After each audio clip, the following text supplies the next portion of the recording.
نوجوان اب تعلیم حاصل کرتے ہیں، ان کی ذہن میں صرف یہی بات چل رہی ہوتی ہے کہ ہم نے جلدی سے باہر کے ممالک میں جانا ہے۔ تو یہ کیا وجہ ہے نوجوان جو ہے ہماری یوتھ پاکستان کو چھوڑ کے باہر جانا چاہتے ہیں؟ نہ یہاں پر نوجوان کو روزگار ملتا ہے، نہ یہاں پر نوجوان کو جو ہے جناب علی کوئی عزت ملتی ہے، اس لیے لوگ یہاں سے جا رہے ہیں، ایجوکیشن حاصل کرتے ہیں، باہر چلے جاتے ہیں۔ وہ اپنی قابلیت اور اپنی تعلیم کو اور اپنے ہنر کو وہ باہر جا کے آزماتے ہیں تاکہ ہمیں پیسہ آئے، تاکہ میرے گھر کا مستقبل بنے، میرا جناب علی میرے خاندان کا مستقبل روشن ہو۔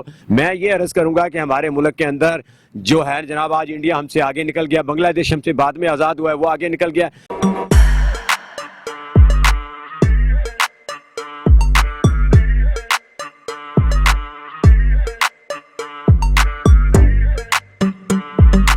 میں ہوں دی مینگو، میں امید کرتا ہوں آپ لوگ سب ٹھیک ہوں گے، میں بھی آپ لوگوں کی دعا سے ٹھیک ہوں جو کرتے نہیں ہو۔ ہمارے نوجوانوں کا یہی مشن ہے، باہر جانا، پڑھ لکھ کے پاکستان میں کچھ نہیں کرنا، باہر جانا ہے، پتہ نہیں مستورات کے پیچھے جاتے ہیں یا ادھر گھومنے شومنے جاتے ہیں یا ادھر پیسے کے پیچھے جاتے ہیں۔ اضطراب کا شکار ہے، پریشانی کا شکار ہے ہماری یوتھ بھی، اور جس طرح ملک کے حالات چل رہے ہیں، ہم پاکستان اور انڈیا سے مقابلہ کرتے ہیں مگر انڈیا ہم سے بہت ہی آگے چلے گیا، چاند تک چلے گیا ہے۔ اور پاکستان میں بھی لوگ کہتے ہیں جی ہمیں چاند پہ جانے کی ضرورت نہیں ہے، ہم تو پہلے ہی چاند پہ ہیں۔ تو کچھ لوگ تو ویسے بھی چاند پہ پڑے رہتے ہیں، وہ جو ہے F-16 بن کے پہنچے ہوتے ہیں چاند پہ۔ مسئلے پہ اور اسی ٹاپک پہ بات کرتے ہیں، ہمارے ساتھ موجود ہیں منیر جوید صابری صاحب، وہ اس بارے میں کیا کہتے ہیں؟ السلام علیکم۔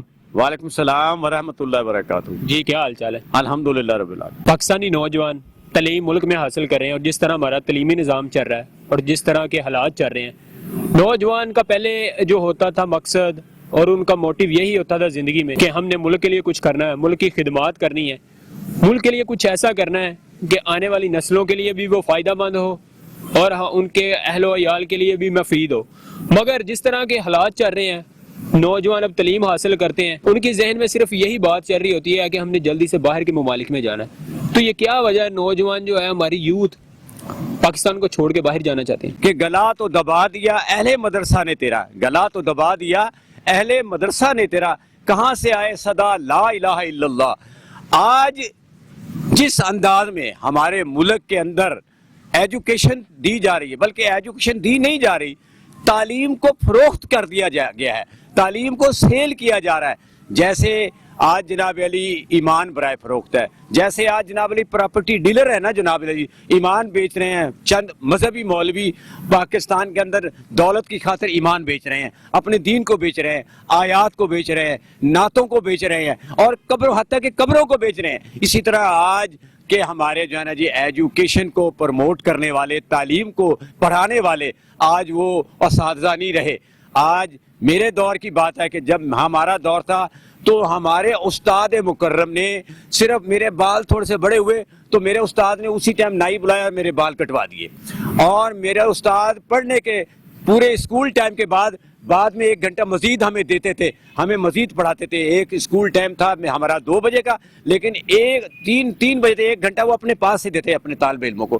تو یہ تھی تربیت استاذہ کی۔ استاد بھی تربیت یافتہ تھے، استاد بھی اہل درد تھے، استاد بھی اہل علم تھے، اور آگے شاگرد بھی جو تھے ان کے وہ ایسے تھے کہ وہ جناب علی پھر انہوں نے نام روشن کیا۔ ہمیں یہ تعلیم انسانیت سے دور کر رہی ہے، ہمیں آج کل کی تعلیم دین سے دور کر رہی ہے۔ تو کیا وجہ پاکستان میں کوئی ان کے لیے پلیٹ فارم موجود نہیں ہے، کوئی بزنس کرنے کے لیے کوئی مواقع موجود نہیں ہے، کہ اپنے آپ کو ایکسپلور کرنے کے لیے کوئی جگہ نہیں ہے، باہر جانا چاہ رہے ہیں؟ ادھر کیا وجہ ہے؟ کوئی مستورات کا رول ہے یا کوئی پیسے کی گیم ہے یا کیا وجہ ہے؟ انسیکیورٹی ہے پاکستان میں، کیا وجہ ہے؟ آج جو ہے جناب علی پاکستان کے اندر جو حالات پیدا کر دیے گئے ہیں نا جی، ایجوکیشن بھی یہاں پر نہیں ہے، نہ پر یہاں پر تعلیم و تربیت ہے، نہ یہاں پر کسی نوجوان کا روشن مستقبل ہے، نہ یہاں پر نوجوان کو روزگار ملتا ہے، نہ یہاں پر نوجوان کو جو ہے جناب علی کوئی عزت ملتی ہے۔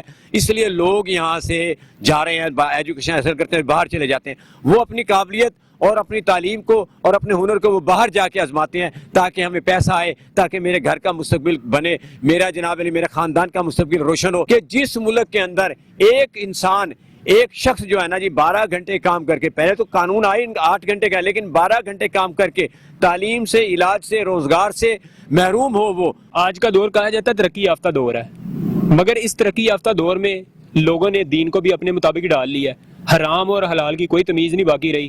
یہ ہمارے کمزور ایمان کی نشانی ہے۔ کہتے ہیں جی پیسہ پیسہ ہوتا ہے، چاہے حلال سے آئے چاہے حرام سے آئے.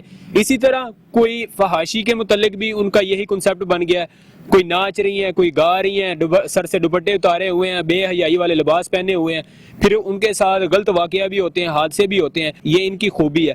تو یہ کیا خوبی ہے؟ یہ کیا حرام حلال کی کوئی تمیز نہیں ہے؟ یہ کیا چل رہا ہے پاکستان میں؟ دین ہاتھ سے دے کر اگر آزاد ہو ملت، دین ہاتھ سے دے کر اگر آزاد ہو ملت، ہے ایسی تجارت میں مسلمان کو خسارہ. آج ہم من حیث قوم ہم سب جو ہے نا جناب صرف 99 کے چکر میں لگ گئے ہیں. ہم صرف پیسے، اور ہمارا مقصد ہے کہ پیسہ آ جائے.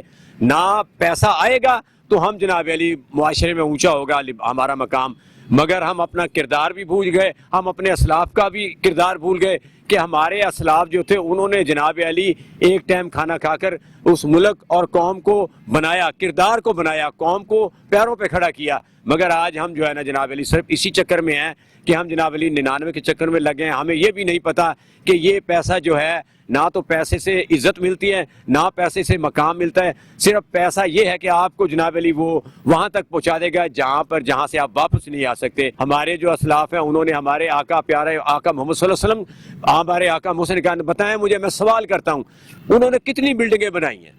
میں سوال کرتا ہوں بڑے بڑے جناب علی سرمایہ داروں سے، جگیرداروں سے، وہ آپ سے کہا گیا کہ جبرائیل تشریف لا کر یا رسول اللہ اگر آپ کہیں تو یہ آپ کی جو اضطراری کیفیت تھی نا وہ یہ تھی کہ 10 دن آپ کے جو ہمارے آقا محسن ان کے 10 دن کھانا نہیں پکتا تھا. اور اس کے باوجود فرشتے نے کہا کہ یہ سونے احد کا پہاڑ جو ہے نا جی آپ حکم کریں تو یہ سونے کا بنا دو. آپ صلی اللہ علیہ وسلم نے انکار فرما دیا. اس نے کہا کہ میں اللہ اور اللہ کی رضا کے لیے اپنی امت کو کچھ سبق دینا چاہتا ہوں کہ سب کچھ دولت میں نہیں ہے، سب کچھ انسانیت میں، عبادت میں اور عاجزی میں ہے. لہٰذا میں یہی کہوں گا کہ آج ہم دین سے بہت دور ہو گئے ہیں. ہم صرف ایک ہی عذاب میں مبتلا ہیں. یہ پیسہ کسی کا ہم حق چھینتے ہیں، ہم کسی کا حق مارتے ہیں. کچھ ایک دہائی پہلے، اس سے 2 دہائیاں پہلے بھی چلے جائیں آپ تو انڈیا میں یہی جو ہے عالم تھا کہ ان کا جو بھی سیاستدان آتا تھا وہ پاکستان کے خلاف باتیں کرتا تھا تو وہ ووٹ بینک ان کا اس کا بن جاتا تھا اور وہ اقتدار میں آ جاتا تھا. تو یہی کچھ انڈیا میں چل رہا ہے. مگر موجودہ جو صورتحال ہے انڈیا کی، وہ کہتے ہیں ہم پاکستان کو کچھ سمجھتے ہی نہیں ہے. اب پاکستان ویسے انڈیا، وہ کہتے ہیں ہم پاکستان کو کچھ نہیں سمجھتے، وہ پرانا دور تھا، ہم نے جنگیں کر لی، اپنا نقصان کر لیا، ہم ترقی سے ان کو شکست دیں گے. تو وہ آئی ٹی میں ترقی کر رہے ہیں، وہ ایجوکیشن میں ترقی کر رہے ہیں، اور پاکستان میں اضطراب اور پریشانی ہے. تو یہ حالات چل رہے ہیں پاکستان میں. تو انڈیا ہم سے بہت آگے چلے گیا. ان کی آپ کرنسی بھی دیکھ لیں، وہ پاکستان سے زیادہ ہے. جی ملک کو اور قوم کو جو ہے نا جناب علی ایک اچھا اور ایماندار صالح لیڈر جو ہے نا وہ بناتا ہے، کھڑا کرتا ہے پیروں پہ. قومیں کردار سے بنتی ہیں، قومیں آئین اور اصول پر پابندی سے بنتی ہیں.